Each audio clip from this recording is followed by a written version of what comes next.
పంటలకు కనీసం మద్దతు ధరపై దేశంలో చట్టం కోసం రైతుల ఆందోళన కొనసాగుతూనే ఉంది. ఢిల్లీ సరిహద్దుల్లో రైతులు మకాం వేశారు. ఈ క్రమంలోనే కేంద్ర ప్రభుత్వానికి రైతులు డెడ్ లైన్ విధించారు. ఉదయం 11 గంటలకల్లా ప్రభుత్వం స్పందించాలని, లేకపోతే ఢిల్లీ చలో కార్యక్రమం యథావిధిగా కొనసాగుతుందంటూ స్పష్టం చేశారు.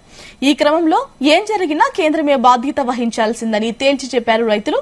డెడ్ లైన్ ముగిసిన తర్వాత ఢిల్లీ వైపు తమ ప్రయాణం కొనసాగిస్తామని రైతుల నాయకులు వెల్లడించారు.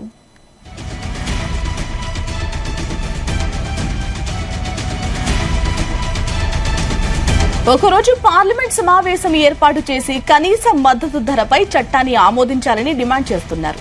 రైతు రుణాల మాఫీతో పాటు ఇతర డిమాండ్లను ఆమోదించాలంటూ కోరుతున్నారు. ఈ క్రమంలోనే సమస్య పరిష్కారం కావాలంటే తమను ఢిల్లీలోకి అనుమతించాలని రైతు సంఘ నేతలు చెబుతున్నారు. అయితే రైతులు ఢిల్లీలో అడుగు పెట్టకుండా ఉండేందుకు కేంద్ర ప్రభుత్వం అన్ని ఏర్పాట్లు చేసింది. ఢిల్లీ సరిహద్దుల్లో భద్రతను కట్టుదిట్టం చేసింది. ఆయా ప్రాంతాల్లో భారీగా పోలీసులను మోహరించింది. రైతులు లోనికి రాకుండా భారీగా బారికేడ్లను ఏర్పాటు చేశారు.